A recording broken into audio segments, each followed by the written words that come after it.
was the price of your crown. Die! I want you to die. Soon enough I'll be dead. And you'll be king. I don't want anything from you. You're not a man. You're not my father.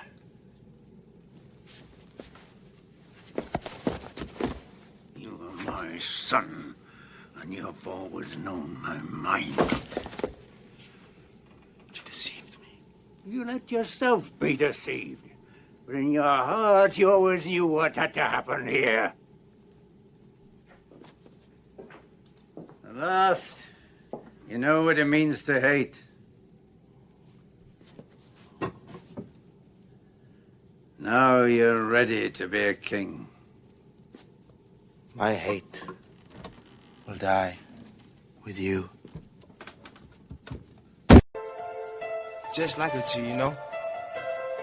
Trouble was part of fight. Before they do it. I wake up and go get me some new money. You know I'm living like a G. These little niggas ain't gonna take nothing from me. You know we do it like a G. That's why they got I fuck on anyone. Just like a gangster, just like a G. Hey, welcome to the G-Chip podcast. I'm your host, Galvarino Chili. Hope everybody's doing well today. Decided to do another show this week. Why? We all know why. There's just always stuff dropping. And I had some thoughts I had to get off on some of the things that I was seeing. And I could wait till next week, but we squeeze time when we need to. We bend time when we have to. And this is one of the times I felt I had to. I'm going to get right into it. There's a couple different topics, but I'm going to start with the main. I don't want to say it's the main topic, but I'm going to start with one of the topics, which were the government reopening due to the negotiations. I'm not going to get into the political back and forth. I have a lot of thoughts on a lot of the things that we see from a political perspective that at this point in my life, there's no fixing it. I understand that part, at least. Now, there's still a part to play about politics, but the American system is designed to be dysfunctional.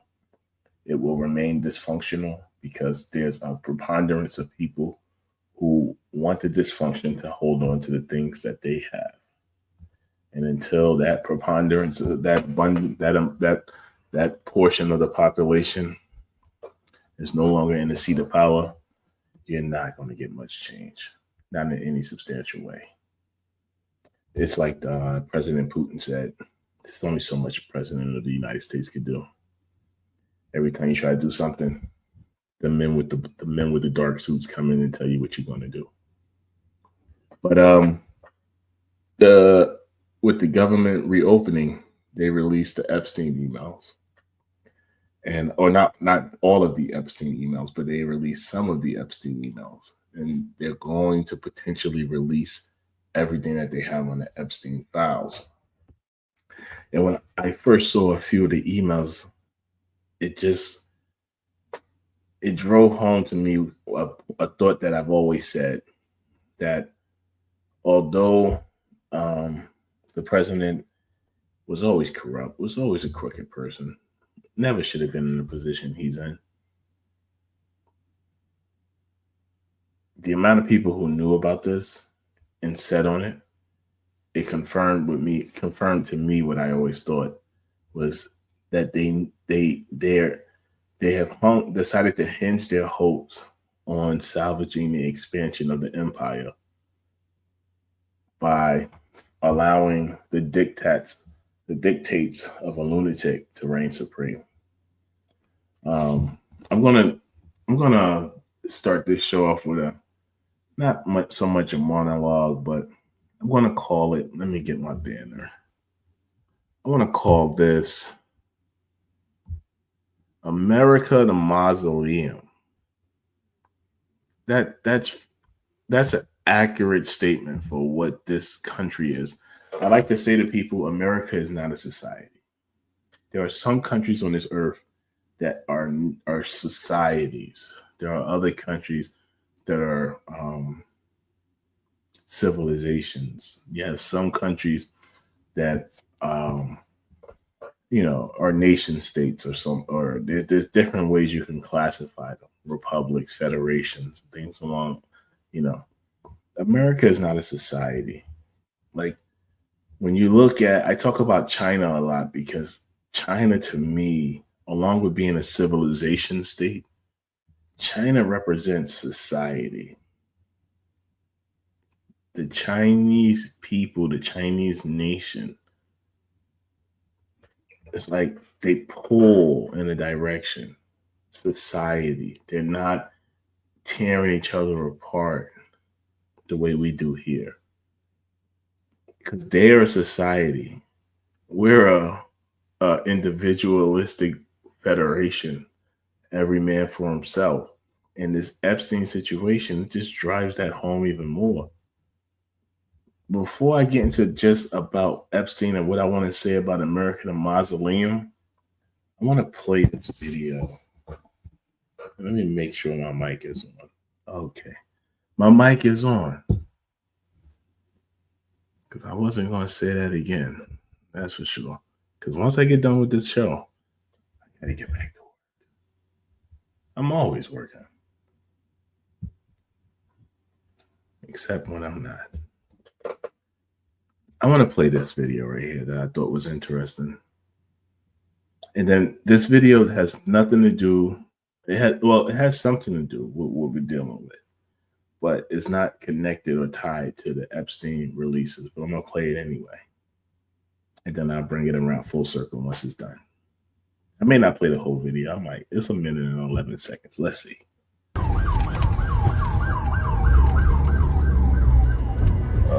Man, boss. That's them behind us? Yeah. You're a friend of mine.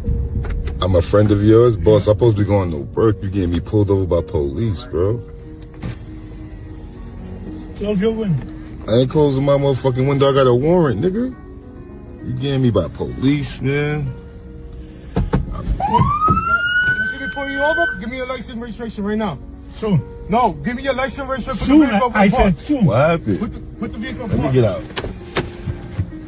I'm a night chair employee. I don't know what the fuck is going on. I'm going to work, so I got the wrong version. I don't know what's going on. Let me get the fuck out. I just need this from my supervisor while I'm late. Oh, shit. Hold on, go. Yeah. I got it. Y'all fellas have a good day. I'm going to work, man. That's crazy. Sorry about that, man. It's all good. I got nothing to do with it. I got it. Yeah, so the reason I played that video, and it has nothing to do with the Epstein releases, but it just drives home the point that the people in power, they really have us where they want us. In that video, it captured all of it. It's like the police were pulling over the lime green car for doing ride shares without a license in the city of New York. So apparently in the city of New York, if you're not in a certain type of vehicle, you're not supposed to be moving people around. They pull over the car, so that one guy is about to get hemmed up for taking the other guy to work who don't have a car. And the guy who don't have a car has a warrant. And I said, and I was thinking to myself when I watched the video, I was like, see, that in that video, you saw a crowd of people who nobody can don't have time to give a F about. Well, they maybe they do have time, but if your life is like that, how can you care more about what's happening with the corruption of Trump, the corruption of our elite officials, the corruption of all of these people in this society, and be sitting there? That's how this stuff is allowed to grow and fester. I was like, they really have the world where they want it. When I watched that video, I was like, this is part of the reason. You fuck everybody up so that nobody can give a fuck.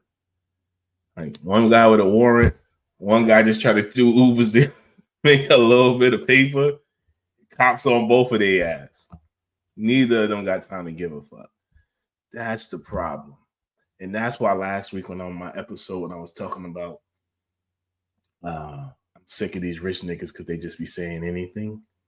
And I was like, with the clip from Tyler talking down on people.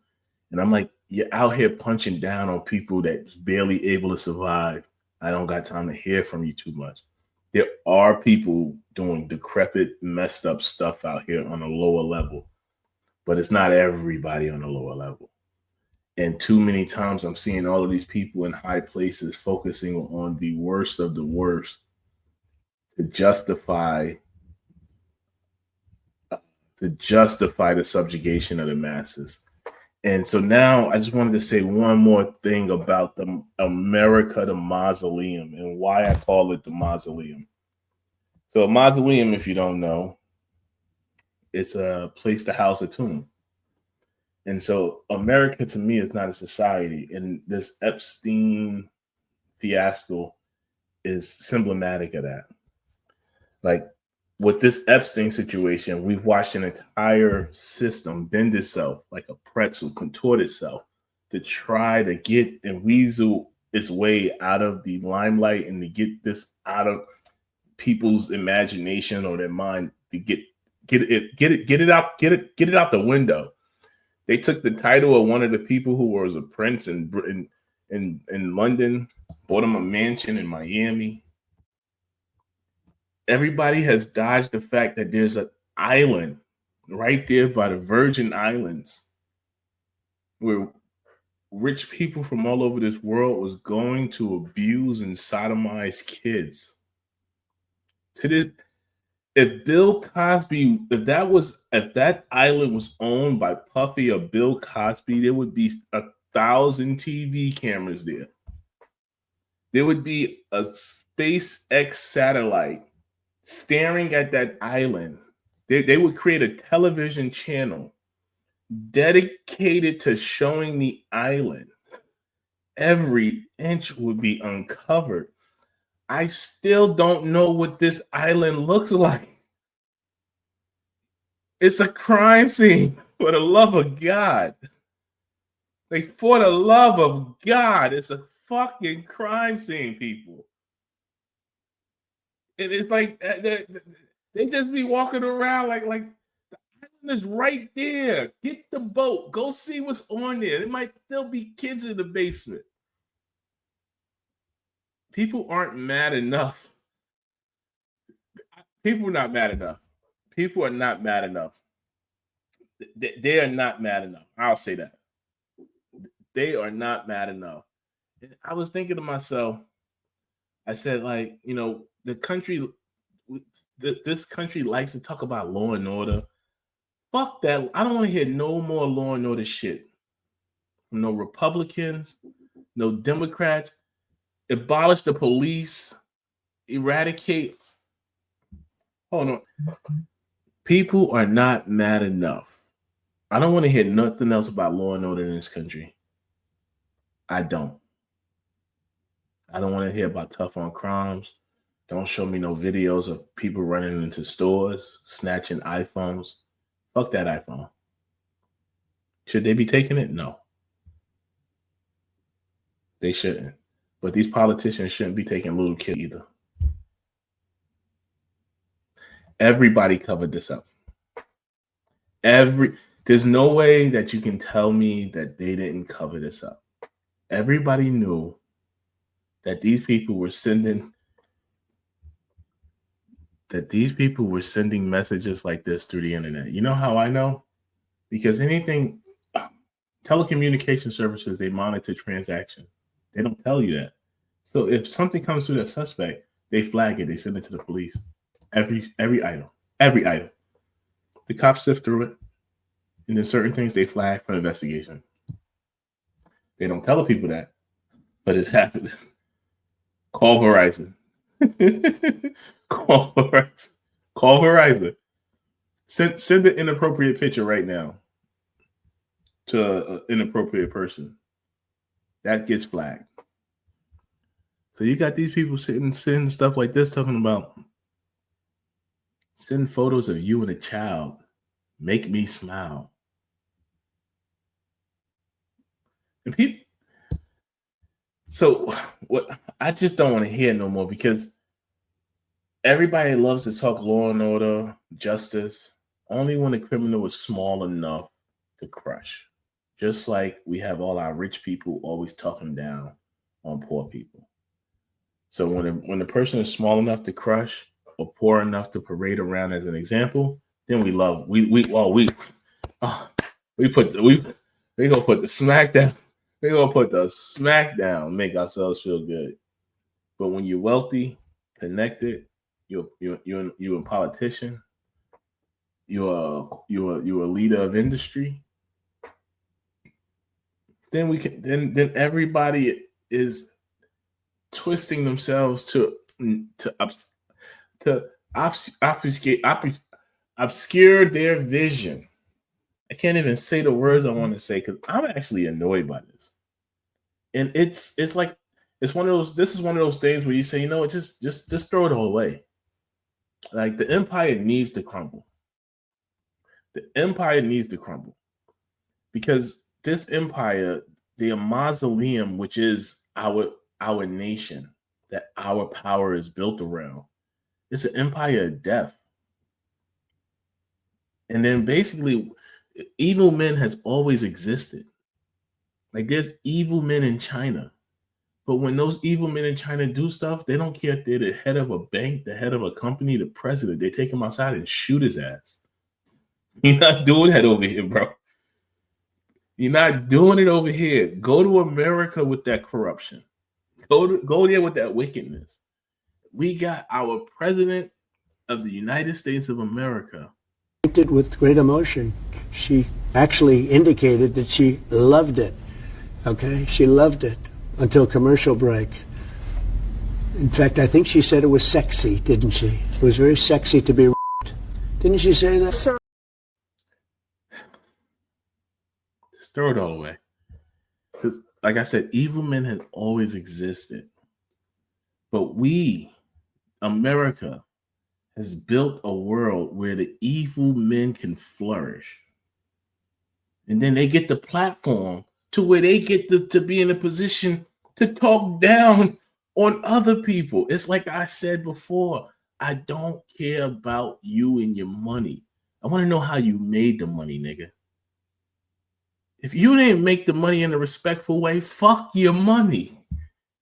Don't come over here and hand out turkeys on Thanksgiving if you selling crack. Sell an antidote first. Give me the antidote, then come give me the turkey. Don't have an island where you're pedophiling kids and then brag about your plane, bro. We have created a society where the only thing that matters is stacking the greenback. And because of that, I don't see a way back from this.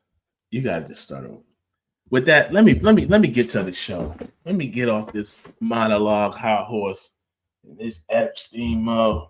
Hey, y'all think they murdered that? You think they murdered him? You think they about to murder her? I don't know. We'll find out. Anyway, let me bring my guest up. I got a guest in the building. Let me add him to the stage. Wait. Let's fix this ratio thing. There we go. Got it. What's going on? What's going on? You driving? You on the road? Yeah, I'm on the road. I just delivered here in Phoenix, Arizona. Oh, you're in Phoenix? Wait, everybody, this is Jonathan. Where you want to go by? What you tell me? This is Jonathan. Jonathan's fine. You can go by, the name you know me by. Jonathan, right. Also known as Rugged Techie, but Jonathan's fine. Yeah. Rugged Techie on Instagram. This is Jonathan. This is my cousin. This is my blood, my relations. You know what I'm saying? You started a trucking company, right? Yeah, I had some trucks. Yeah, for a while. I've had many trucks. Yeah, many trucks. How is that? How is the trucking industry nowadays? Let me ask you a question. Are you concerned about the automated trucks becoming self-driving trucks? A little bit, but the area of trucking I'm in like heavy haul. I do like the oversized stuff, excavators, earth movers, big machinery. So it's not as easy to automate that as say a van truck or something like that, or like a box Okay. truck. So it's a concern. It's a All of concern. it's a concern, yeah, but it's not imminent. Okay. Hey, let me take this banner down. America the Mausoleum. I'm really annoyed by. I don't know how much you caught of that. Rugged Techie. I don't know how much you caught of my little monologue, but Yeah. I when I was looking at that stuff that came over with Epstein, I was just thinking to myself, I was like, the sad part about it is these mofos knew about this all this time, and they knew about this all this time. They didn't release it, and now we have to deal with the consequences of this lunatic running around in office. Like, Yeah. they could have released this in 2012. Like, yo, this bro is hanging with little kids, and then it would have been a wrap. You know what I mean? But I don't know. I think they wanted to. But Epstein, they played the long game. They knew Epstein did all this stuff. He had the island and everything, and they knew they were involved, and they kept it over his head for a while until they could arrest him. Same thing they did kind of with Puffy. You know what I'm saying? Because he has too much information. He knows too much. So they play games where they put like Puffy even shouldn't even really be in jail right now. But he gonna stay in jail until they figure out what they're gonna do with him. Oh, you think they still got some plans for Puffy? Oh, man, they don't want him free. He should have been, based on the evidence of that case, he should have been free already. He should have been free. There's no reason he got 5 years. They want him to get stabbed up, and didn't he get stabbed in jail or something like that? Maybe they try to do something to him, and they try to get rid of him before he gets back out. Because if he gets back out, he's gonna be a menace. Oh, he was nearly stabbed.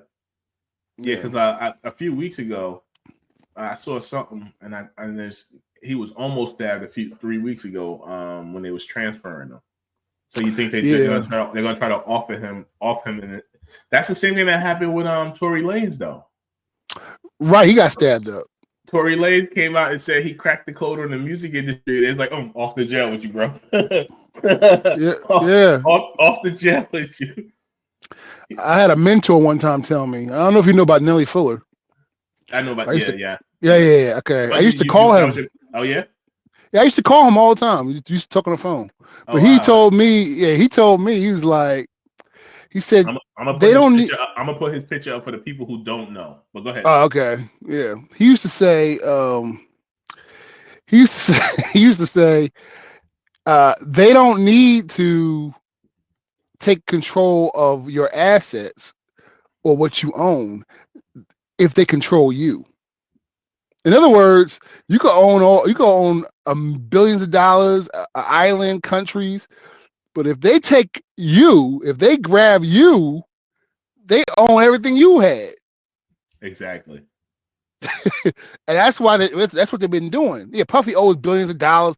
They just grabbed him. That's what happened with R. Kelly. R. Kelly was complaining about that. R. Kelly said, "Yo, I've been in jail, and ever since I've been in jail, I haven't gotten any of my money." Right. I haven't gotten any of my royalties. Like, just because I'm in jail, like my contracts should still be good. They're like, nah, nigga. Nah, that's my contract. You are a slave to the state. Right. And they'll pull it every time. That's why having some kind of moral character, some moral code, having a moral code, like I know, having a moral code is a protection. People don't see it like that. They see it as being a square. Or that dude's a square. Yeah, being a square is a protection. Yeah. No, I totally agree. It protects you from the exposure that comes from the demonic ones who would use your choices of trying to live an enjoying life. They're going to use that against you. Right. They got you. You know what I'm saying? Like you trying to have fun, nigga? Right. Are you trying to have fun, nigga? Right. Oh, this nigga trying to have fun, everybody. Hold on. Watch this, son. And they're gonna let you. They're gonna let you do all the botch things you can get your hands on. You could be a debauch person. They're gonna let you have orgies. They're gonna let you do See, all this stuff. I'm a debauched person though. I keep it a buck, but the debauch shit I do, it's like it's different. It's different. Right. It's not that. I'm It's not not that. baby oil. Baby Nah, oil nah, I lady. ain't that. I ain't that. Like like the thing is, there's a there's a there's a way that you have to live when you understand the wickedness of this society. Because I'm not a wicked person, Right. and I would never be a wicked person. I Right. can never be a wicked person. I don't have it in me. Mm, But what we have, sometimes I jokingly say, because I used to say this to my mother. You know, I used to always tell my moms, I used to tell my mm. moms like, my joke to her was I would tell her I'm a heathen. You know what I'm saying?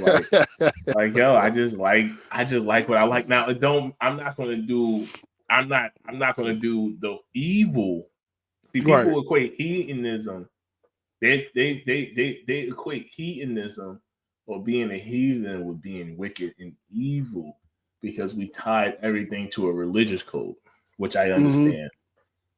But then it's like you think about it, like there are tribes, like let's say in Zambia, right? In Mm-hmm. Zambia, there are nations within the country of Zambia or within the indigenous communities where they have like I was always more like a hippie. Right. Right. I Right. was always more like, free spirit, free flow, but everything nothing like I'm gonna stab this nigga and rob him when he's sleeping. Right. Right. Right. I'm gonna slip some crack in your baby oil and then Put some heroin in his put some weed. You know what heroin. I'm Yeah, no, like that's what we equate. When we've equated, we've taken the terms and mixed it up to where like you would have basically criminalized the Native Americans. saying? You know what I mean? Like people who just lived life, you would say, "Oh, look at these." You know what I mean? They just living life, walking around with with little leaves on. You know what I'm saying? Right. It's their business, I guess. You know what I'm saying? Other than that hurt Yeah, nobody. but nowadays, because of the society, the way it's structured, they structured it in a way, and then they pull everybody to go to the to the to the to the to the to the Hugh Hefner side of the game, Yeah. or the Puffy side of the game, or the Right. Kelly side of the game, or the you know what I mean. And we created a society where people want to be rich just to be able to take advantage of people. Right. They're ruled by the money. They're ruled by the money. Like people want to travel. Like I was just saying on my last episode to a friend who she travels a lot, and Mm. I said, um, the problem I've always had with traveling, like I like to travel too. I said, but Mm. a lot of people I can't travel for the sake of taking advantage of depressed people. Like I don't want to come to your country because I could buy you for $2. I don't want to come to your country because I can like lord my passport over you. You know what I mean? Mm-hmm. It's like you wouldn't go to another hood in America just to stun on niggas. Right. Like well, we've created a society where people want to get money, get to the bag, just so that they can go places and run it up on people. Like Which and is stupid because you ain't taking it with you anyway. you ain't taking it with you. You know what I'm saying? You got all this money and all this wealth. You've been hoarding it like a squirrel, and then you die. You drop dead of a heart attack. That's You what know? that's what I be saying. I'm like, yo, I had a segment last week on the show, Mm. last episode where I was talking about these rich dudes just be saying anything, and that's like, and most people just listen to them because everybody want to be rich. But I'm like, nobody ever say like, bro, all right, enough of you talking about what people who don't got your money ain't doing. What are you Right. using your money for? No, Like, what are you nothing. do? What are you doing? Like, don't tell me I'm using my money to make money. Yeah, all right. If what you're doing is having your money make money and working for you, just Right. shut up about me then. Don't talk about me. Right. Don't talk about me if you ain't using your power, your influence, your status. Like if I have the higher I get, the more I do for others. Right. If you're not like that, I don't want to hear from you.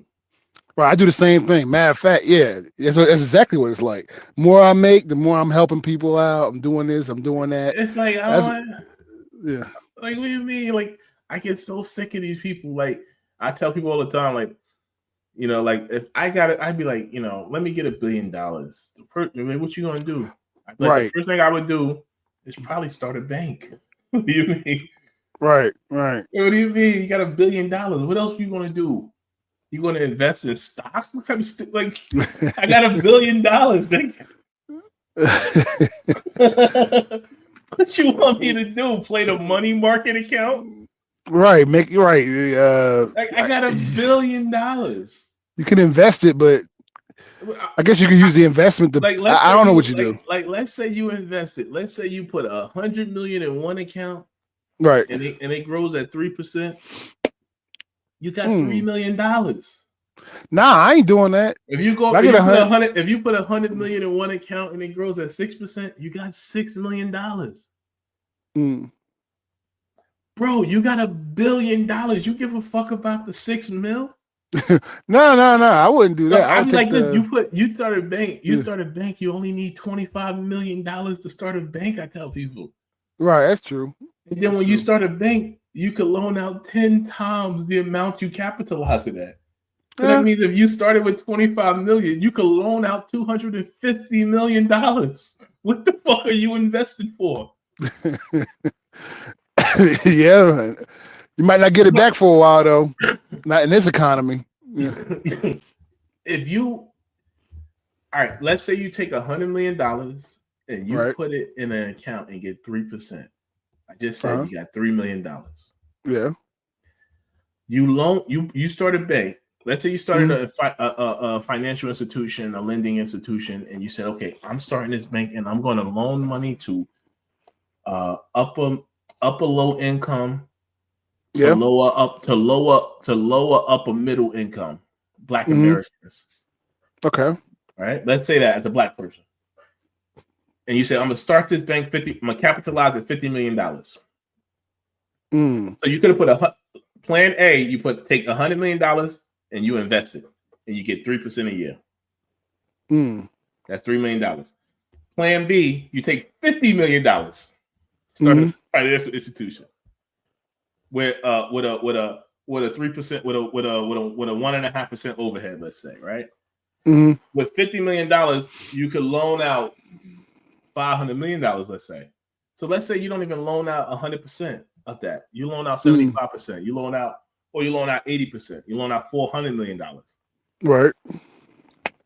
And let's say on your loans, you charge 5% interest, which is well below the going national rate. You said, I'm going to try to give low interest loans to Black Americans. So I charge 5%, or you can say 2.5%. But let's just go 5%. Let's 2.5%. That's great. Yeah. Yeah, let's just go 5%. Let's just go 5% for easy math on $400 million. So 5% would be $20 million in interest a year. So you could have did $100 million to get $3 million. Right. Or you could invest in your people and capitalize your people for $50 million. And get 20 mil. Right. 20 is more than 3 every day of the week. Now, it's not as simple as that. I simplify it because investing in the stock market ain't simple either. No, it's not. Most people who invest in the stock market lose. Well, it's especially if you're doing options trading. If you're just doing, if you're not just putting the money if you're not investing in the index, right? If you're trying to, if you're not just investing in the index, right. If you're doing what I see people doing, like I saw this video earlier, I was going to talk about it, and I said, nah, I ain't gonna, but I might talk about it now because I see people doing a lot of conversations and talking. And I'm like, people just don't get it sometimes to me, and I'm like, bro, you got. If I get $1 billion, people always ask me this. What would the first thing you do? I say, start a bank. What are you talking about? Mm. When I'm gonna go give my money to another bank? Well, Like, let me go invest what do I want to invest in your company for? right. You always have money I coming wouldn't, back to you. Yeah. you even, and somebody say, well, if you start a bank, people are not going to pay you back. I said, listen, nobody pays the current banks back. How they make so much money? Mm. You know how many people default on their current loans? Right. Why are these Well, banks? the bank, Why? the bank takes the money and invests it. No, you hear what I just said though, because hear what I just said. Hear what I just Yeah, said. I'm listening. Fractional banking is called. Oh yeah, I know what you mean. Yeah, okay. So Hear what I'm basically you don't saying? have to have the money in the bank. You don't have to have the money in the bank in order to. Yeah, I got what The you're saying. money you're Yeah, lending is not your money anyway. right. I got what they make it up. They make up the money. I just said if Yeah. you started with 50, you could loan out 500. So let's say you loan Right. out 400. The 400 is fake money, man. Right. It's all fake. You're Right. 50, you still got 100. Yeah. I wasn't thinking about the You still fractional got banking. 100 to Yeah. play with. Yeah. I was thinking about You fractional could lending. take the 100 that you didn't loan out and invest that shit. Right. So It's every fake time I money. see these fucking rich niggas talking, I'm like, all I see, and I just say, well, you don't got to be smart to get money. Right. And a lot of times the system keeps smart niggas from money. That's true. Like, you don't got to be smart to get money. Yeah. Like, it's a lot of dumb niggas with money because dumb niggas lead other niggas into traps they shouldn't be in. Right. You know, it's like in the 1980s. Mm-hmm. I had a white guy come to me one day in the hood in the 90s, right, and try to like talk some criminal type stuff, like, and I was like, man, I just kept it pushing. I know a setup when I see one. But Right. when that same white guy went to Rick Ross in California, Rick Ross jumped at the opportunity. like, because there's a difference between a smart nigga and a dumb nigga. Right. So when they walked up to that dumb nigga who was illiterate and couldn't read, he jumped at the opportunity to sell coke. And he single-handedly started something that destroyed 30 years of black life. Right. See, that wouldn't have happened with me. G. Chili would have never destroyed 30 years of black existence. Mm. That would have never happened if that white guy who walked up to him with the coke walked up to me. Right. I would have escorted that white guy to the police station. The fuck out of here. I've been offered, hey man, if you just transport some illegals over the border. You know how many times I've been offered that deal? I can Just imagine. take them over the border, do this, do that. I'm like, all right, so yeah, so say you give me, I don't know, $20,000-$30,000, right? Mm-hmm. And say you do that to me a couple of times. Eventually, I'm going to get caught. Eventually, you go get caught. I might get caught the first time. The very first time. It's so dumb.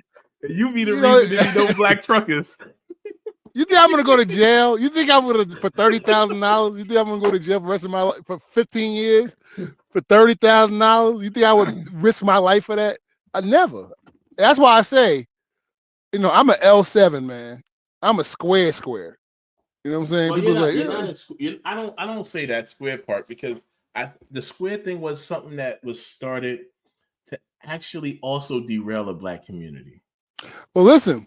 Like that whole phrase, because like as a man, as a man, people be like, everybody was running from the nobody wanted to be a square because somebody had said to me this morning, they said in the group chat about this thing with Wale and why he never took off. Didn't take off as far as he can. I think it was they posted something from some comedian. And I said, Wale didn't take off because he was talented. Wale is talented, still talented. Right, he can rap. I said, my man showed 1 ounce of human emotion in normal existence, and motherfuckers was like, fuck this dick. Fuck this dick. He's soft. Soft-headed dick. He all soft. I can't stand this dude. Nigga got hopes and dreams and shit. Bitch ass Right. nigga out here with hopes and shit. Right. Like if He you all ain't out here soft. on some psychopathic shit, I'll Mm. I'll sell out anybody. I'll cut anybody. I'll do anything. Money Right. is all that matters, nigga. Money over everything. I used to tell people this. You say money over everything, I leave you alone. Right. I can't mess with you. I am not hanging with nobody that say Right. money over everything. Can't mess with you. I can't be around you. I can't trust you for sure. You know Like what I'm saying? MO, money over everything, my nigga. Everything. Like it ain't shit. It ain't shit that matter to you more than money. Right.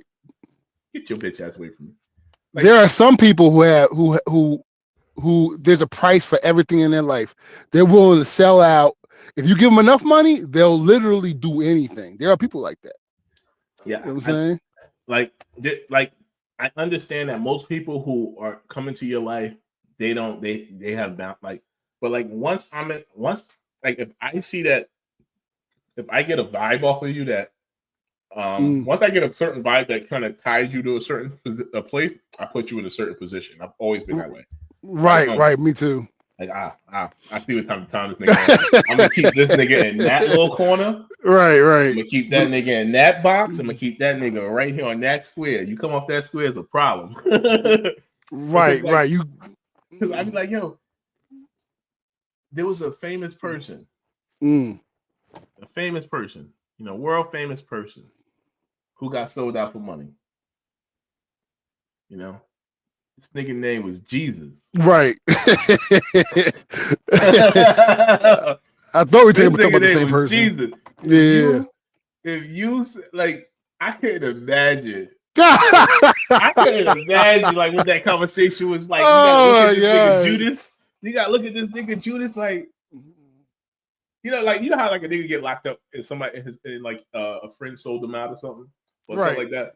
Like, could you imagine back in the day, like the conversation after they done finished hemming up Jesus, wailing on him for a few days, and then leaving him in the hay. And this nigga Judas tried to take his little silver and go shopping. Like, anyway, what's some Nikes? Like money over it. Like money. I know he threw it. I'm joking. Like my man said, money over everything. Gotta do the freaking turn against Jesus. I hear you say, "You're stupid." I hear somebody say money over everything. I'm like, all I hear is a Judas. All I hear is a Judas. Like, oh, money over everything. Like, I know who else don't like that. I know who else don't like that. And I know to keep them far away from me, yo. Right. Like money over everything. Think about Judas. Here's the crazy part about Judas. Judas was there when Jesus was doing miracles. That's the crazy thing. Like, bro, you saw my work.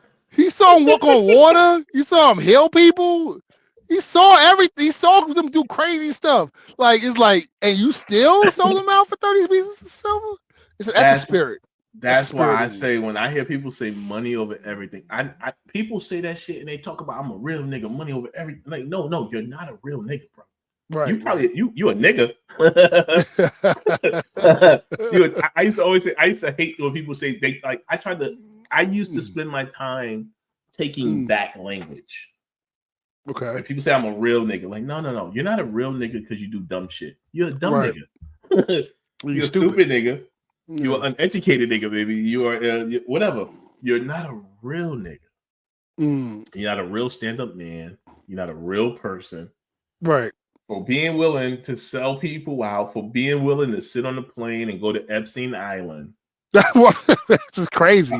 But like, you're not a real person. You're not a real man. These are weasels. A lot of weasels. You're a real weasel, bro. Weaselly activities. You know what I'm saying? You do a real weaselly hey, see, I got my cousin on the show. Right. You do a real weaselly activities. Like, and they love doing it. They love doing it, and they get in groups. I was having a conversation the other day about this. You ever see that movie Monsters Ball? I didn't. Do you remember? Remember it? Is that the one where Halle Berry got pounded out? Right. That's the one. Yeah. I only watched the pounded out scene. So the word monsters ball, right? People don't understand what that means. For me, what it means is every once in a while you get some weasels and they get together. All the psychopaths or narcs get together, and then they have a party, or like the Nazis or this group or that group.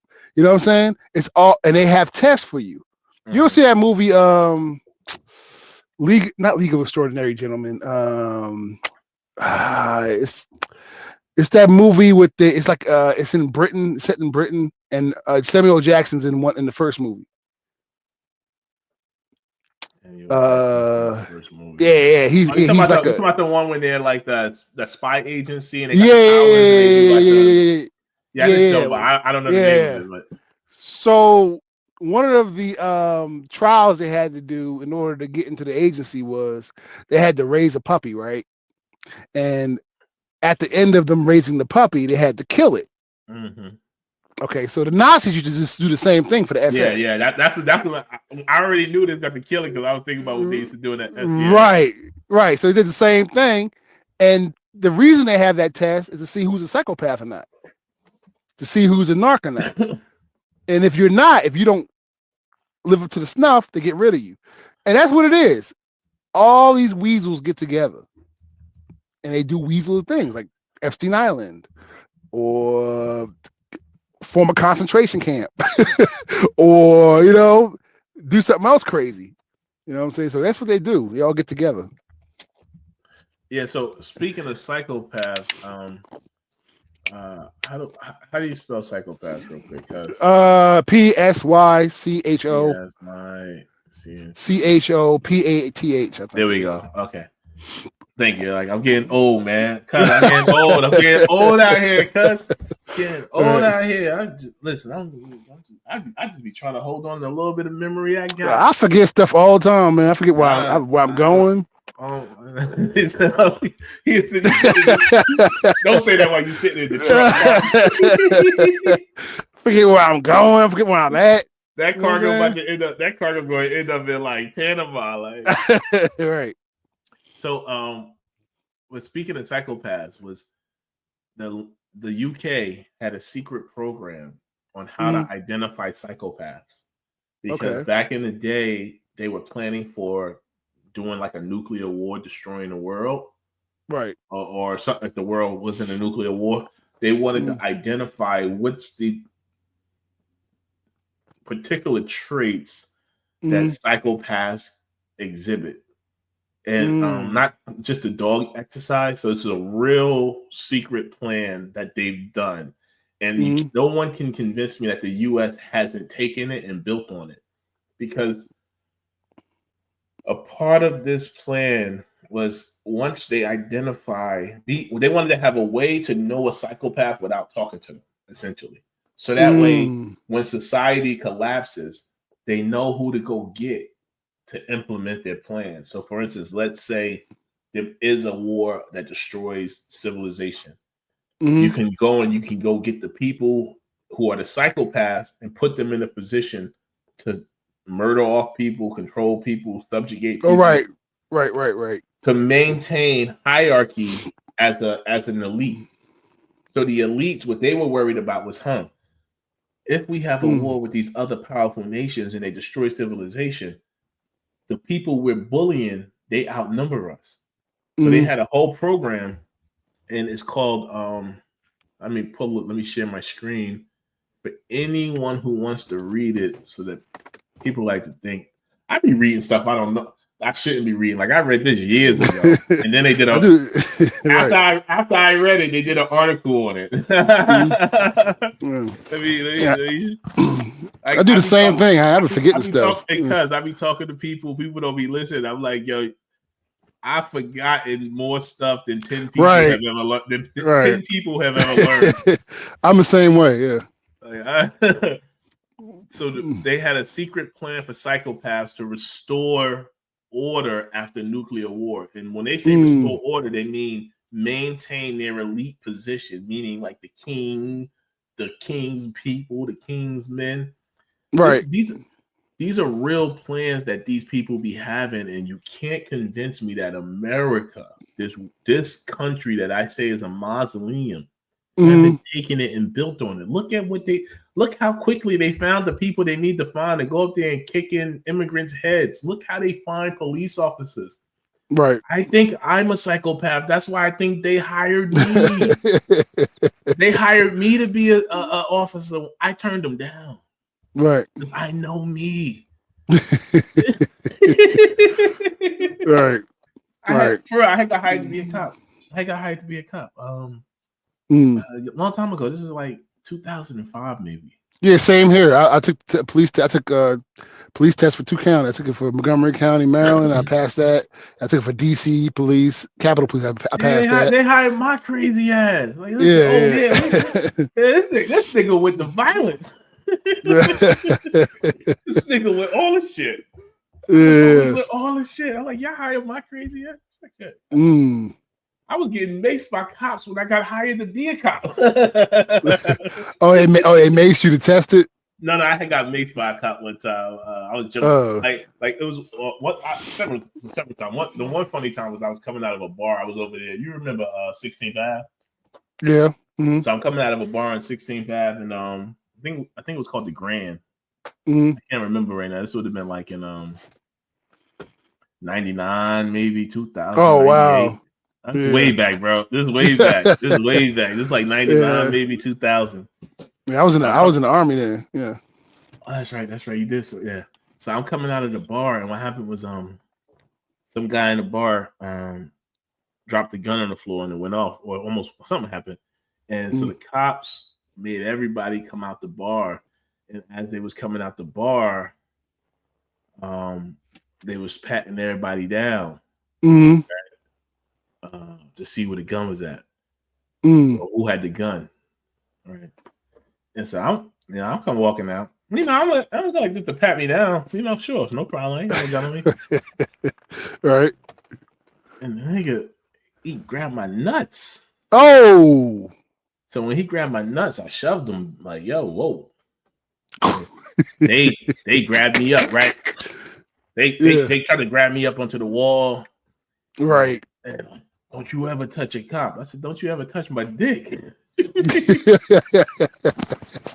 you ever touch my dick?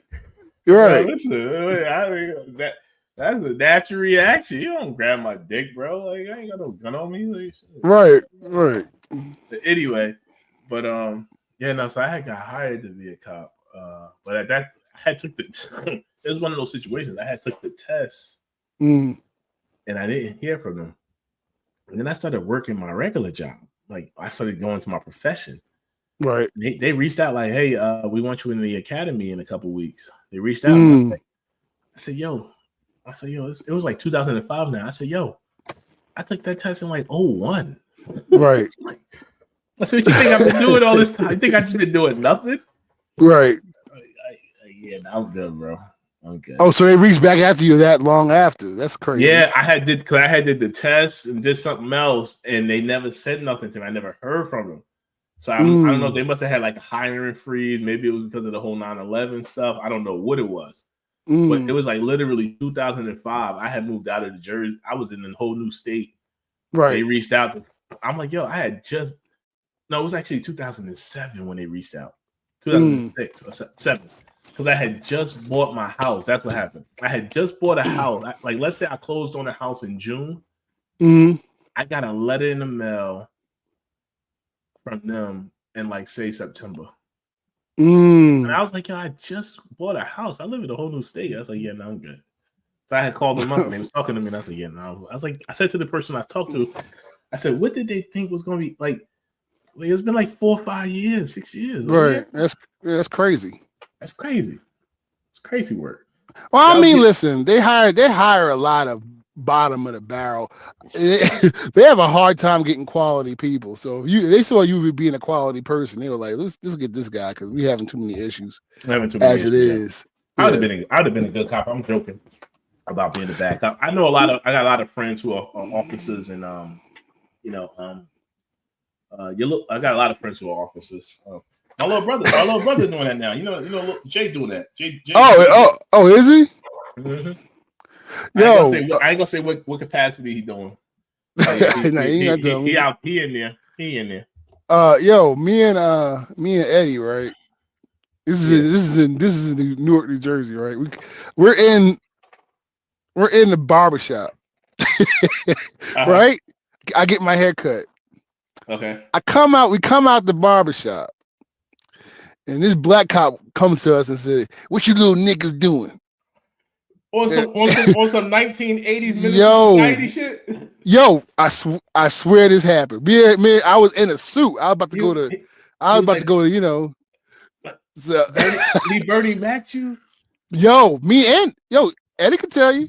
So we come out. He's like, "What you little niggas doing out here?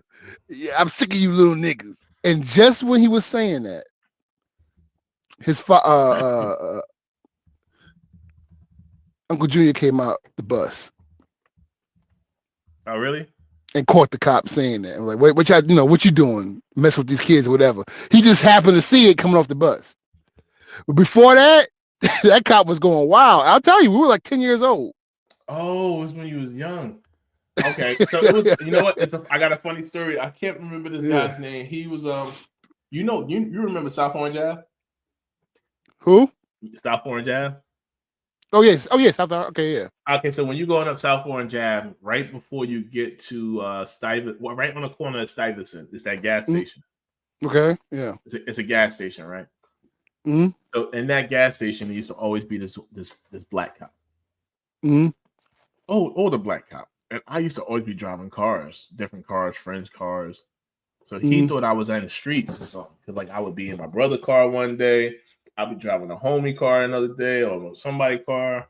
You know, I might ride through there. I had a chick who had a motorcycle. Then I had got my car. And then I'd be driving my mom's cars. Because my mom used to like those. Well, my father used to always buy a bunch of old used vehicles. Right. I remember a van. Always had an old used car. And so I would be driving those cars, and I would go to the gas station, grab something real quick. And so one day he came to me, and he said, I don't know exactly how you're doing it, but when I can, I'm gonna bust you. I was like, listen, bro, I'm in college. I'm looking at this dude like, what are you talking about? Like, there's books on my back seat, nigga. There's books on my back seat. Like, most of the time I was either, because like what happened was I would always be coming through there because my homie lived on Norwood. Yeah.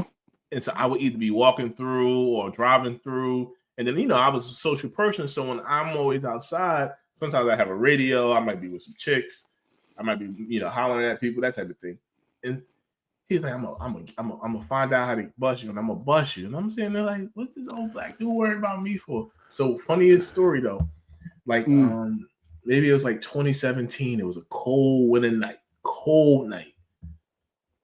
I come to pull up in that gas station. I had moved out of town. Then I came back, and I was living over there on Vos, not too far from there. I was living on Vos. I go over there one night real quick to go grab me some smokes, and I'm like,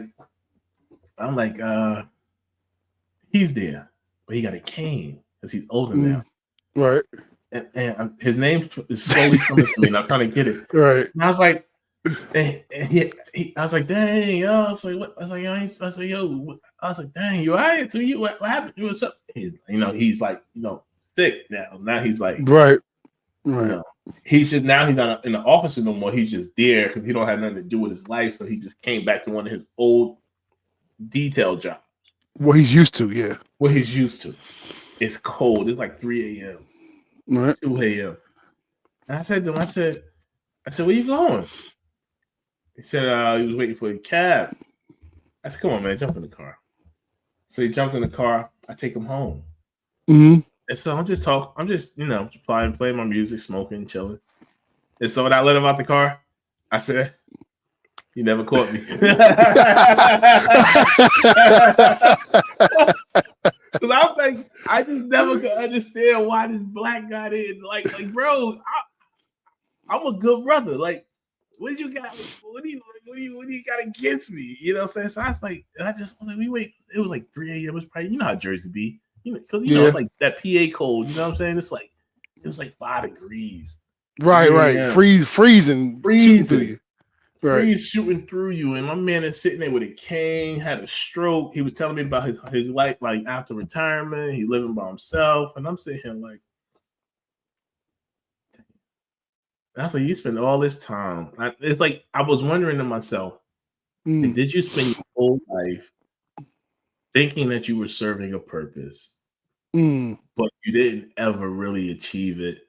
Or when you were younger, I was thinking to myself, I didn't ask him this question because, like, I'm feeling bad because the nigga got a stroke. I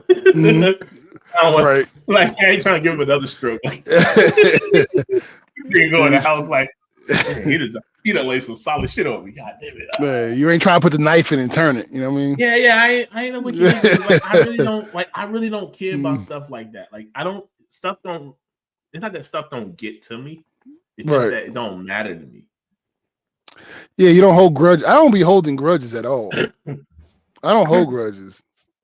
Yeah, I never could. Like, yeah, I'm not the type to come through like, yeah, I got money, nigga. I ain't never been that.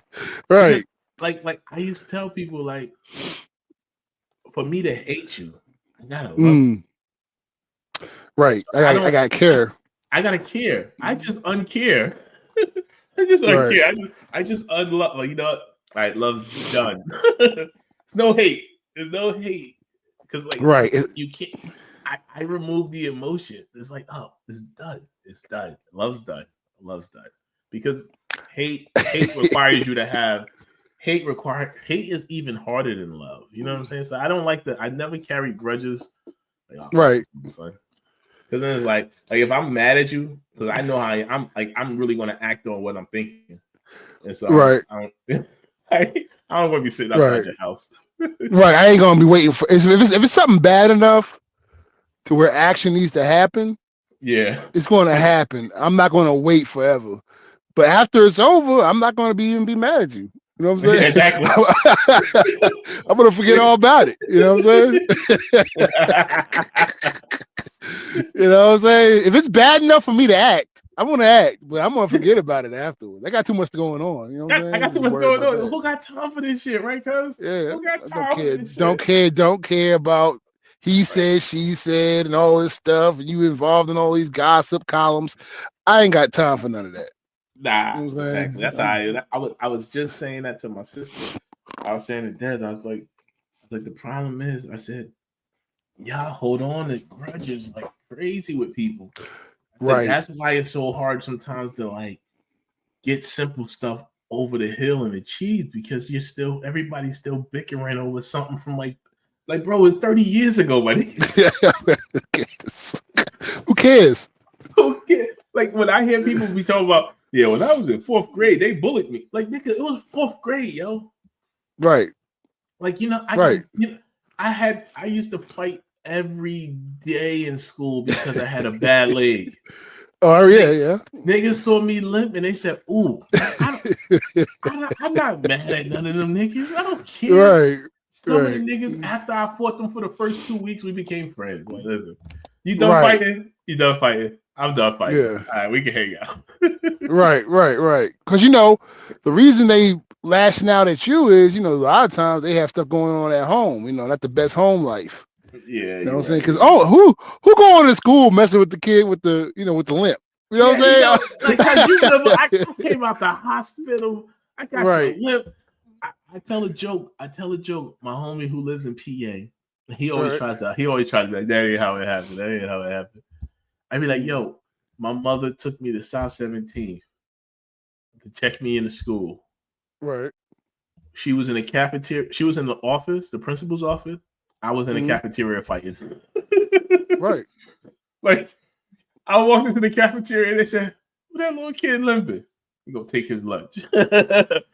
I fought for my lunch on the first day of school.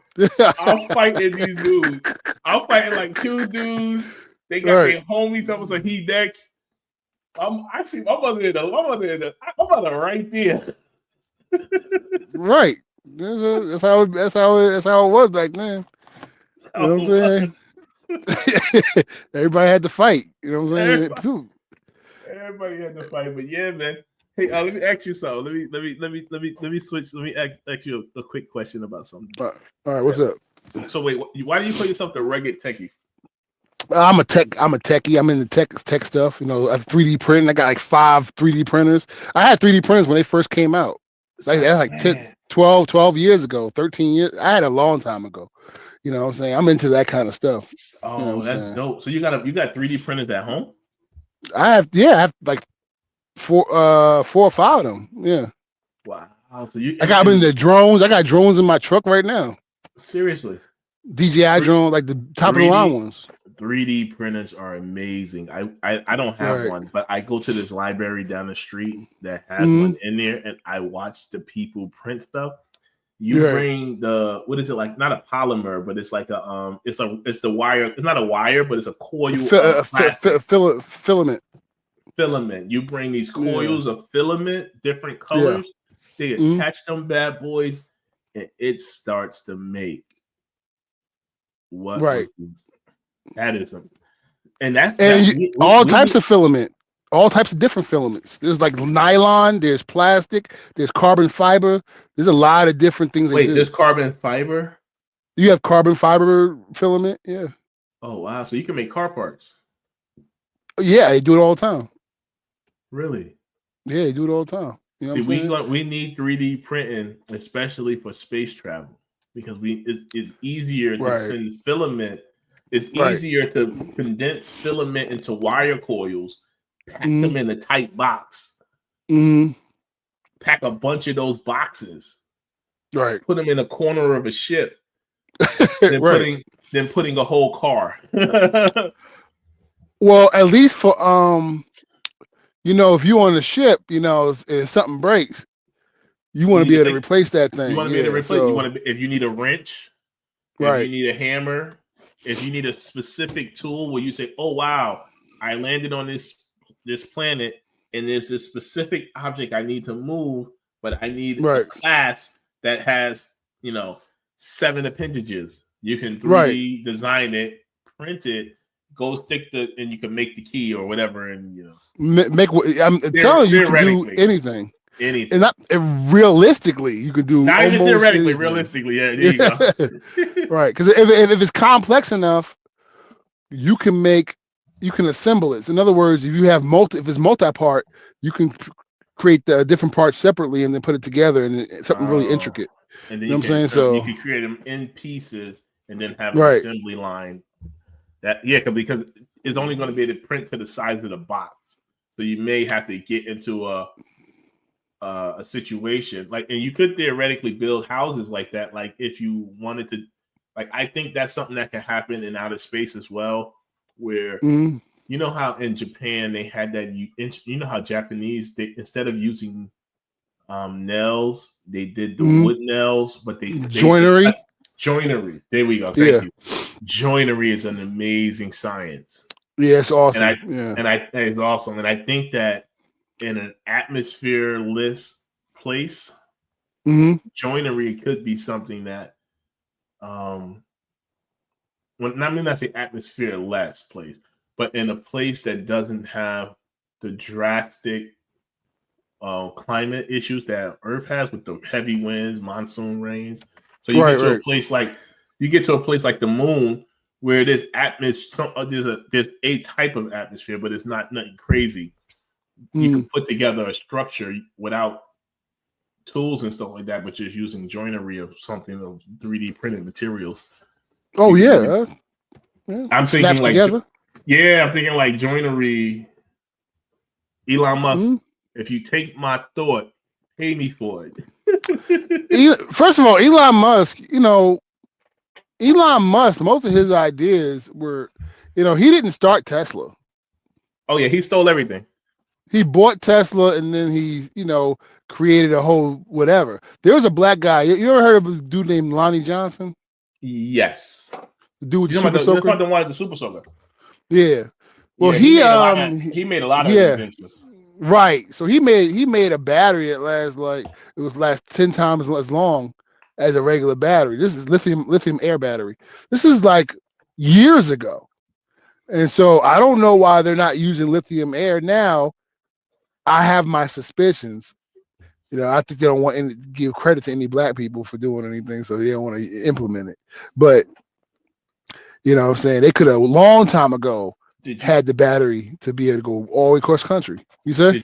Did you see what China just did something with a battery? I can't remember the name. I might have to send it to you. But did you see that China had two things? One, they converted thorium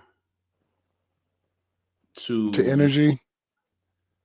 Oh, hold on. They converted thor. I know thorium they wanted to use in like nuclear reactors. They have a nuclear reactor for thorium, but they also came up with the method to turn thorium into uranium. So now they say that they could basically breed uranium, because uranium is a finite material. And thorium isn't. Thorium is very ubiquitous. Yeah. And then you find it in seawater. Then China came up with a battery, and I got to look up what that was. I wasn't planning on talking about it. But then the other interesting thing that China did was this. China is out here like, listen, I was talking about on this show one day, cuz I was like, I was talking about the levels of civilization.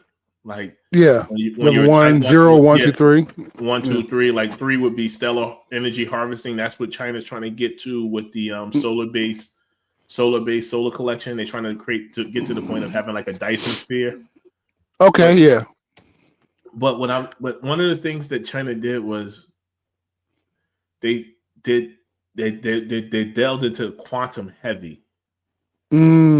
So they're trying to do data transfers using quantum technology, right? And so the way this works, and jump in and correct me if I'm wrong, but the way quantum works is a concept called entanglement. Right. Entanglement. When I say entanglements, I'm not talking about Jada Pinkett and August Alsina.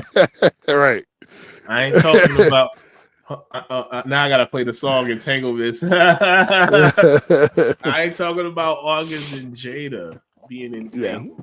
Yeah, quantum entanglement. Yeah. Quantum entanglement means like once you entangle different objects, once you change one state, the other state is notified instantly of the change. Right. And basically, China's going to go to quantum technology for communications shortly. And quantum technology is bug proof. Right. Because if I put a bug on one side, so if I put some kind of connection to this end where I'm at, it pops up in your truck. Right. Instantly. Instantly. Instantly. What's this extra wire doing here? Instant. And no matter how far the distance, it could be another galaxy. So quantum. The reason that they're developing quantum is because they want to get to the point of decreasing communication time between space colonies, and also get to the point where they could potentially figure out how to transfer materials by having, like, let's say you have a quantum platform here and a quantum platform there, and you put something here, the laws of entanglement means it has to arrive there. Right. They're trying to have Star Trek. I said, China living in the future. We living in America, bro. Well, China. The problem with America is China moves at the speed of thought. Ooh. Wait. He said China moves at the speed of thought. Yeah, because they're a communist nation or semi-communist, so they don't have to go through all the red tape and rigmarole of the oligarch class and trying to get this through, that through, and having businesses try to put stops on you so you can't, like oil companies trying to stop you from creating new technologies that might, endanger their business. China don't care about none of that. Like as soon as they have the idea, boom, they're trying to implement it for the good and bad. The bad is they try to make men pregnant. That's the bad. Who trying to make men pregnant? China. They trying to make men pregnant? They're trying to they're trying to implant a uterus in men, No, we and they doing had that over here. volunteers. Really? No, that's a Chinese. You look it up. Let's see, China. That's the bad I part. love China. Don't give me nothing bad. Oh Nah, man, nah. They all evil. You can't. Nobody gets a whole pass. You know what I'm saying? Everybody's dirty. China everybody. dirty. America No, dirty. China India dirty. No, You know what I'm saying? of course, India dirty. No, they're doing the uterus. No, but see, China just banned the apps and stuff like that because they don't want the stuff propagating. But let me see. Let me see what this says. This is National Institute of Health in America. I don't know. Oh yeah, they started in China. China's first artificial uterus. In a man. It was in a man. They trying to put it in men. What's more wicked than that, man? That's straight from the devil. That's devil 101 right there. Now America got that devil's thing too, huh? Why did they say they wanted to do that? I ain't had nothing bad to say about China. You know, I'm a China fan right now. China. I don't hate China. I love China. You know why I I'm love a China everybody fan? else. Now you know why I'm a China fan. I'm joking about this. I know China is like not 100% clean nation. Ain't nobody 100%. I like them because they spend their money on tech and science and infrastructure. The stuff I want, like I want high speed rails. I want modernized road networks. I want wider road networks. I want interconnectivity. I want, you know what I mean? It's like I want smart cities. I want smart towns. I want life. No, I get what you're saying. You want the Venus Project. That's what you want. Yeah, you want the Venus Project in modern times. Yeah, we living in like this. Like, come on, bro. Like this shit be breaking up over here. Like, oh god. But here's the deal. When I drop my daughter to school all day long, it's like this. You know. But, here's the deal though. Here's the deal though. They don't want that because if you have too much technology, you gain freedom. And there's a battle going on between people who want freedom and technology and the people who want to keep control of everybody. So they're trying to limit the amount of technology that comes out because they don't want you to get too much freedom because then they lose power. So it's really a battle between the oligarchs, people with the most money, and the people with the smarts. The oligarchs aren't the smartest people in the world. They're not. They have to use regular people who are the smartest, really, and use them to make themselves rich. But like you said earlier, but they're not really the rich. They're not really the smart ones, and they know that. They know that they're not the smart ones. They're not. They have no ambition. Their ambition is all about control. It's not about like going to the next level themselves. It's about controlling everybody and then them going up and you staying down here. Got it. Yeah. You know, so China's the same way. Yeah. China's the same way. Everybody's dirty out here. Everybody's dirty. China's the same way, but what China's doing is they're trying to ramp up their technology. China's having a battle. Everybody's having a battle. It's a battle between going to the next level as a society and the oligarchs having their way. It's a battle happening. Got it. You know, some people say Satan and the devil. Yeah, it's like you know which way Satan's going. He want to have the power control. And God's like, hey, freedom for the world. You know what I'm saying? Everybody be free and without all the craziness going on. So there's a battle happening. Facts. Mm-hmm. All right, then. Yeah, man. Hey, I'm glad to have you up on the show. You have to come back up again and do it. And then, like I said, whenever you in town, definitely hit me up. Let me know. Let me play this. You mean Houston? Yeah. Let me play this last video for the people before I leave. All right. This ties into what I was talking about last week when I'm talking about these rich people. But I'm gonna say something before I go. Let me play the video. I really want you guys to understand that time is running out. And a lot of black people say that, but for real, part of why the civil rights movement has been so successful, and part of why those who have come after in terms of our leadership have been able to maintain a presence, is that black people have always had a certain amount of moral currency that we have been using. And let me be the first to tell you, that's used up. White America has been watching us act like fools for a long enough time where any sympathy they may have had to our plight is completely gone. You're approaching a country that, forget hating black people or not hating black people, they just don't care. You can be talking about affirmative action, they can be like, I don't care. It literally is of no importance to me. I don't care about slavery. I don't care about segregation. I don't care about you. I don't care how many of you all go to jail. I don't care at all, because I'm broke. You can't be the proud, noble fighter when every single time someone sees a person that looks like you on television, they're acting like a damn fool. How would they know? How would they know you're not a damn fool? They're going to talk to you? Yeah, right. I was looking at that Aaron Magruder clip, and I was like, Right. I had to put. I said, because it ties into what I was saying. Because like what happened was last week I played this clip with Tyler Perry saying about how you got to cut people off because of their toxicity as you climb up, and as you go further in life and get more success, you got to let the other people fall off your wings so your wings can go harder. And it's like I was just, and that's what had me on that rant that I was on earlier, because I'm like, for one, you're not the person that like. It would be like if just take the drug dealer Rick Ross. I don't want to say nobody else right now. Take Okay. Rick Ross. Right. It's like as Rick Ross was selling all his coke and climbing up the ladder, he's like, "Damn man, niggas always asking me for money." Right.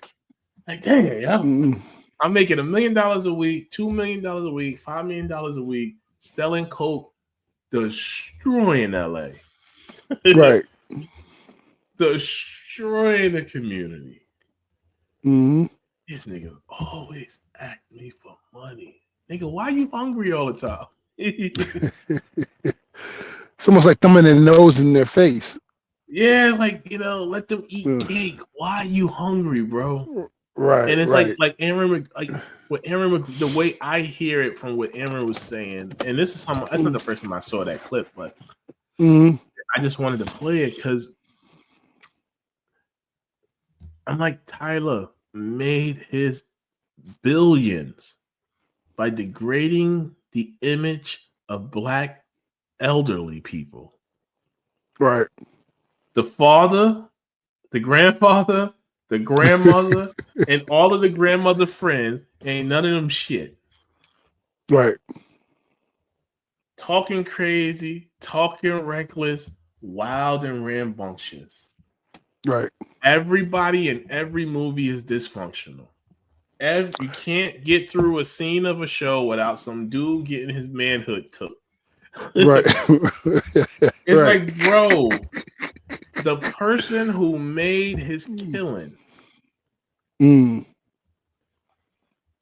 by putting out the most lowbrow entertainment in the history of entertainment. Like, it would be like if a nigga made their money doing blaxploitation films in the 70s, and then he want to sit there and talk down on other people. The nigga, you come on, man. Come on, look at this shit you do for money, bro. Right. They got my face. You're not out here being a thespian, putting out quality, and you made it with the quality. Like, you got fast money the way most fast money come, but doing shit you probably shouldn't have done. Right. The money don't come fast when you do it the right way. Oh, never. It don't come fast when you do it the right way. Never. It is always slow. Good money, holy money is slow money. I'll tell you that right now. Slow money. It's slow money. It's slow money, and this is why, like, I was talking to this guy, and what I like to say is, like, I say it to my wife. I say, I'm like the scene from Avengers when Thanos says, "I'm inevitable." You know, like he came and he destroyed the planet. I know in the movie Iron Man takes it, but he says, "But I'm Iron Man." But the point is of the "I'm inevitable." It was so powerful because Thanos came and fucked shit up. Fuck shit up the first time. Put the smackdown on the whole universe. Everywhere he went, beat the shit out the Hulk, beat the shit out of Thor. Like listen, I'll give it to whoever, yo. Right. Everywhere he went, like Thanos killed Galactus in the comic books, which is crazy. Which is crazy. Like if you didn't watch the Final Four, anybody who watched the Final Four, Fantastic Four that just came out, Thanos killed that nigga in the comic books back in the day. Like anybody, all my comic book heads, Thanos killed that nigga. So Thanos is like that type of dude. So I always used to say like that Thanos scene, I'm inevitable. Like I don't care what you do, all you doing is going to delay. It's just delay. Right. It ain't no stopping it. It's gonna happen. When it comes to me, I used to say to people, it's gonna happen. And so like when I put the book out, I'm not a writer, right? I am a writer now, but I wasn't going to be a writer. I was a reader for a long time. I read lots and lots of books, lots and lots of work, great literature, great stories, great plays, stuff that should be movies. And then I got to always watch this fuck shit. Yeah. I gotta always watch this fuck shit. So I said, you know what I'm gonna do? I'm gonna write my own stuff. I'm gonna put my own stuff out one day because can't nobody stop me. I'm inevitable. I'm inevitable. Right. I got a book. You don't want to buy it? I don't care. Fuck you. I don't need you to. Well, I bought it. It's in my book right now. I ain't talking about you. I bought it. Like, all right. I bought it. No, I'm saying like no, because like people with the way that they played people, the way I was saying is the reason why the talented people stopped doing stuff is because the good money was slow money. So the talented people, you got to go do your other thing. You gotta go like right. I gotta get a job, bro. I gotta get a job. You can't stop me, nigga. It's coming. Right. It's coming. And when I get there, I tell my wife, I said, when I get the money that these niggas got, I'm gonna make people hate rich people. Because when you say, like, wait a second, these niggas could have been doing this all this time with that money. Right. Wait, you mean to tell me that these niggas been watching the people sleep in the street?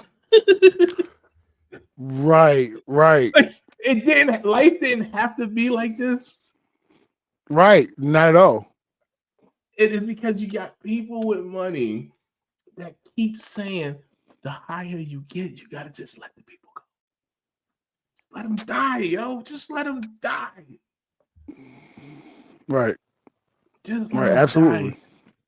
And I respect China because China didn't think like that. What you mean about what? China eradicated poverty. Right. And they lifted right. They lifted 800 million people out of poverty.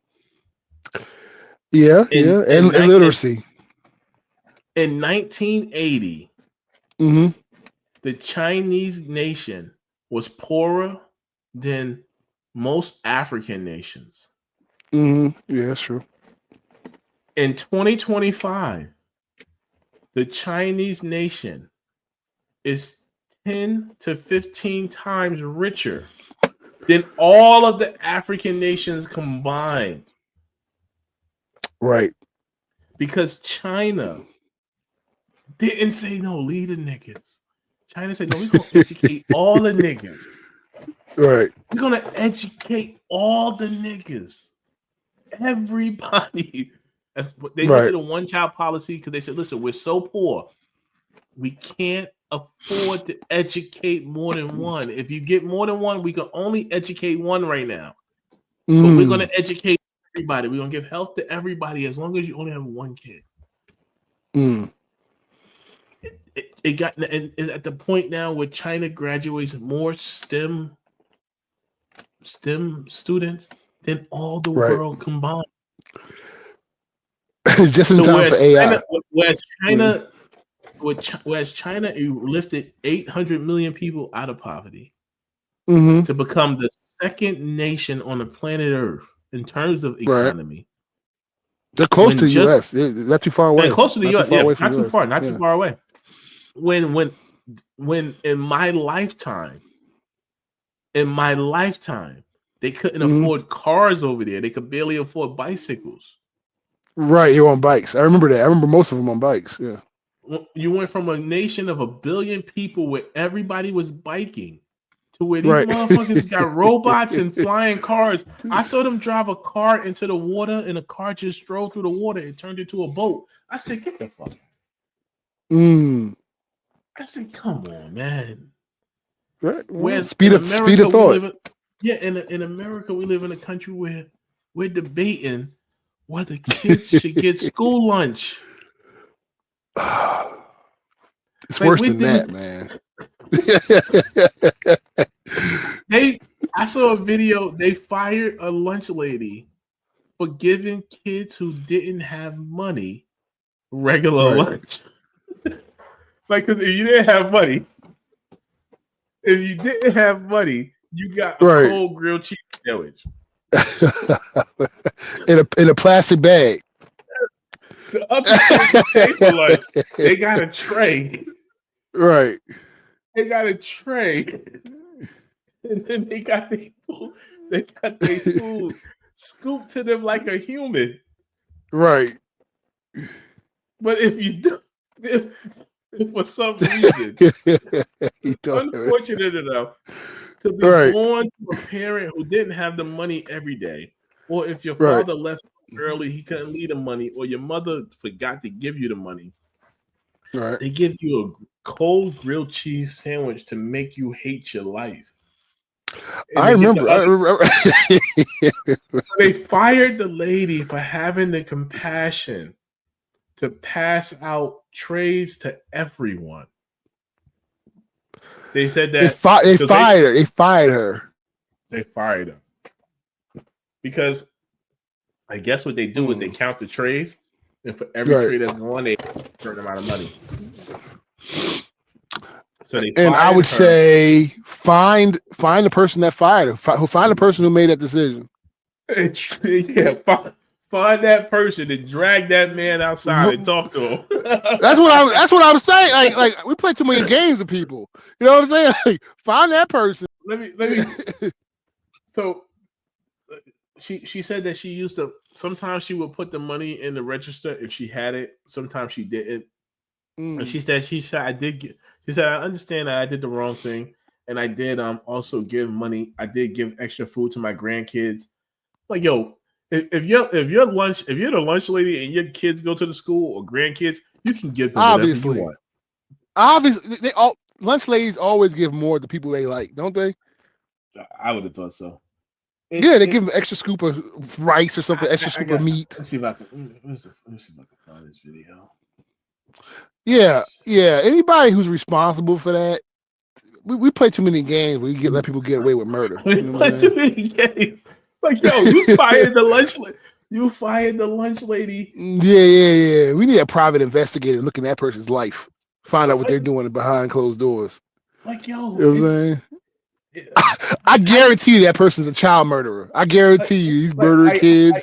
Here you go. Let me explain. How you mad? How you mad that somebody fed a kid? I'm sitting here like, yo, this is why I don't want to idealize China, because China does have its issues. I get that, but I like to rub it into arrogant Americans' face, because we like to sit here and talk about the land of the free, this and that, yada yada yada.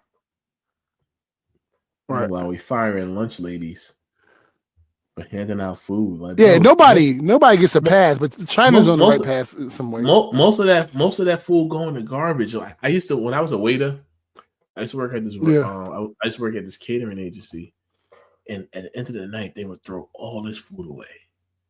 And I used to Right. be like, I used to say to the guy, like good food, like made by a chef, Right. platters and platters. I used to be like, why don't you just take it right down the street? Give it to like, hey, every night we're gonna put this on the table. Whoever wanted, just go. Right. He said we can't do that. You know, you get in trouble legally. Do you know But why they you don't do that? I think part of the reason is that food poisoning. Is probably one of the reasons. No, I'll tell you No? why. It has to do with capitalism. Okay, so I used to deliver whole truck trailer fulls of stuff, right? You hear me? Yeah. Like whole trailers. Like one time I had a whole trailer of sneakers, Mhm. right? Sneakers, the whole trailer was full of sneakers. They had a little imperfection in them because they were when you manufactured them, it made a little slash on like the tongue of the shoe, right? Okay. I was like, they were like, oh, we have to throw it away. The whole trailer of sneakers. And I was like, well, give me some of the sneakers. I can give them away because they weren't bad sneakers. You could still use them. Yeah. And they were like, no, we can't. You got to throw them all away. Why? Supply and demand. If I put those sneakers in the market, now it drops the value. So you know what I did? This is years ago. Don't say it. It's past 10 years ago. I don't want your next load. Don't think that they can't. No. I'm in a different industry now. I do Okay. oversized freight. I went in the dumpster. You do oversized now? Okay, go ahead. I do oversized. I do heavy, big stuff. I went in the dumpster. I pulled some of those sneakers out of the dumpster, and I gave it. I donated them. Yeah. You ain't gonna throw a whole trailer full of sneakers away and think I'm not gonna try to get some and give them away. I'm not doing it. You know what I'm saying? It's like the diamond industry. You know, they excavate diamonds just to hide them, just to drive the value of the ones they're selling up. You're right. Diamonds are not even that valuable. You're like, listen, let me show you the They're not lady. even that valuable. Let me show you the lunch lady. Yeah. I won't. I don't think I need to play the whole video. A school cafeteria worker admits she did wrong, and she understands why she was fired. For 14 years, Debbie Salzman worked as a beloved lunch lady here at Denver Place Elementary School in Wilmington. She says she would upgrade the lunch of a child who didn't have enough money or give them extra food if they said they were still hungry. If they didn't have enough money on their account, they would get a cheese sandwich instead. When they got a free lunch, that would come back and say, Miss Debbie, I'm still hungry. Didn't you get your belly full for supper last night? And you don't know how many times they heard they didn't have supper that night. Salzman says she kept Post-it note IOUs and paid out of her own pocket for kids, but the district suspended and terminated her this February for, quote, not keeping track of her register and providing food to her grandchildren without payment, end quote. Salzman admits to giving her grandchildren extra food too, but says it wasn't just them. I broke the rule. I'm the one that broke the rule. See, she's not smart. You know what she should do? Start a GoFundMe. I guarantee you she'll have $300,000 in her account by the end of the week. It'll run it up, right? You know what I'm saying? Like, you fired the like. I go to events at my daughter's school, and when I'm there, when I'm done, I be going in the kitchen and the cafeteria. I be washing dishes with the lunch people. right. I'm like, yo, we had a whole event. It's all this stuff. I go in there at the end of the night. One night I'm washing stuff in the kitchen cafeteria of an elementary school. Right. I'm like, yo, y'all firing people for giving kids food? Like, you soulless, heartless bastards. These are ridiculous, self-serving people. There's no way they should have fired her. They maybe should brought her in the office like, listen, we can't do it that way. Maybe we could set up a situation where we have a donation situation where we can then use that donations to, work something out. Don't just fire the woman for having good intentions. Yeah, exactly. It's crazy. Exactly. It's crazy. But hey, I gotta wrap it up here at this. You gotta bounce. Like I said, yeah, like I'm about to. I gotta do something. I gotta open enrollment at work, and I gotta go over some open enrollment stuff with my wife real quick. Get that stuff. Oh, okay. Yeah. I gotta do that too. My health insurance is up. Yeah, I gotta do an open enrollment too. Health insurance, Matt. Like I think health insurance is the ACA is going to be going away, so they said the health insurance is going to be skyrocketing soon, right? Oh, great. Yeah, just perfect. I'm about to go all herbal. I'm about to just be eating herbs and plants, eating stems. I'm gonna get rid of health insurance. Just get rid of it and just be healthy. Try to stay healthy. See, if you don't have health insurance, I thought that when you filed your taxes, you got penalized. Is that not true? I think they got rid of that. I don't know if they got rid of that. That was Obamacare. I'm not sure if they got rid of that or not. They might have got rid of it now, so you don't have to do it. But I gotta check into it. All right. Well, hey, yeah, you have to come back up again one day. It's good to have you. Man. Tell the people where to find you again. You can find me in Rugged Techie on YouTube, or you can find me Rugged Techie on Instagram, and it's Rugged Techie all the way. I'm about to do some other stuff too, so I'll let you know when I do it. All right. Yeah. The 3D printer expert, 5 3D printers, crazy, bro.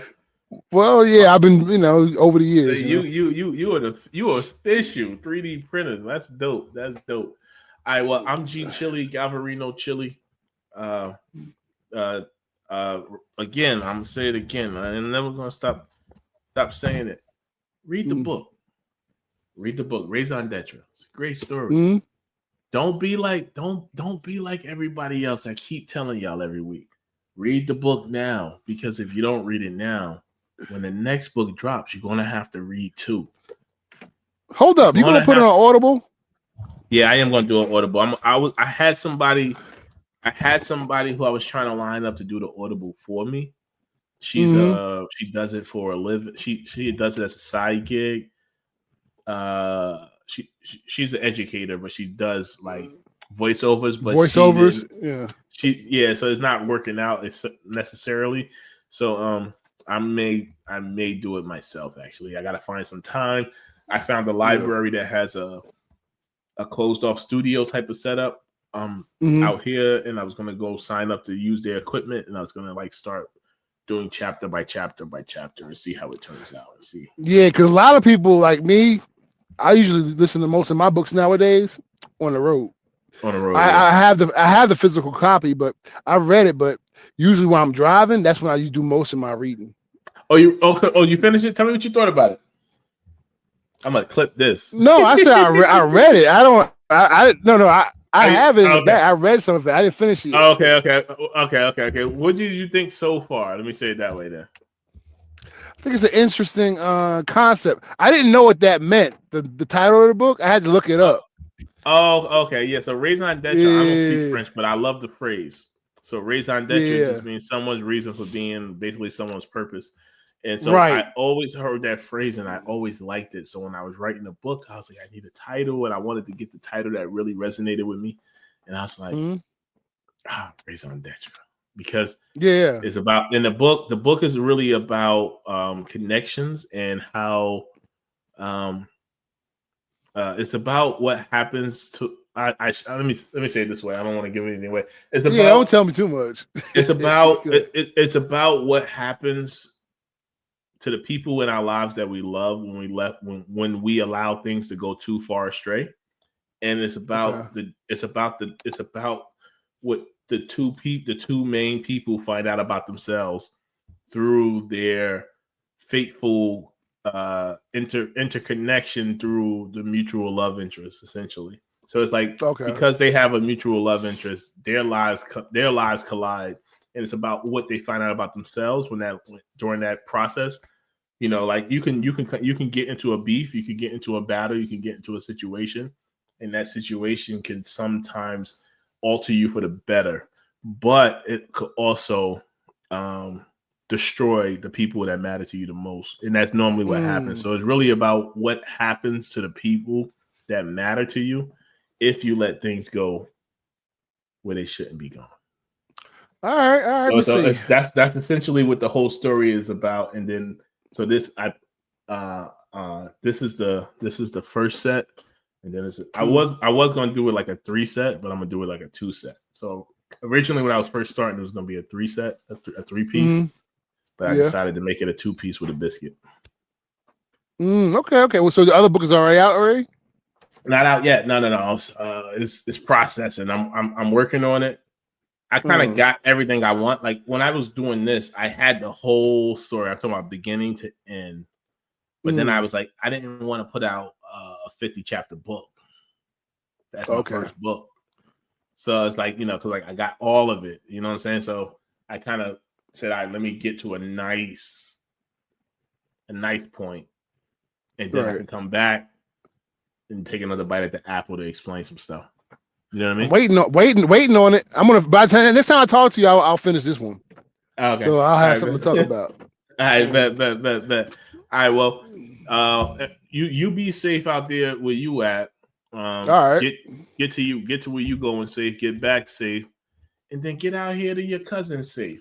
Houston. Yeah, I'll see you out there. I'll send you something on the chat though, because some of the family is talking about doing an event in March. I'll send you some of that later. Oh, okay. Let me know. We just told them to reach out to. Yep. I'll let you know. Let me get out of here. All right. Hey, don't wait. Leave your when I hit end on this, don't just log off right away because they gotta upload some stuff to the cloud. Oh, okay. So it's doing it live. Yeah. Okay, got you. Just sit tight for a second and it'll tell you when the processing is complete. All right, yeah. All right, bet. All right, peace. Real niggas stand up, we handle business. Keep it real to up to tell you on the realest. Little bit mad, man, keep tight shit. 12 outside my house, cause I'm rich. Nigga been getting sprayed, they know how we playin'. Got out Halloween, but I'm no demon, baby. Niggas rats, I'm a bad father cause I raised them. Cause I made them.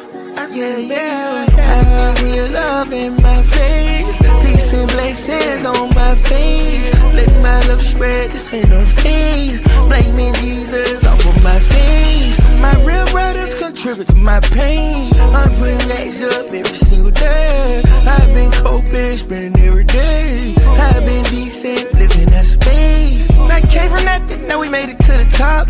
New Rose rest, icing on the rocks, yeah. You a boss, just flex, you can do it. The next time I see you, we can do it. You say that you love me, then prove it. Yeah, the road respect from gotta charge.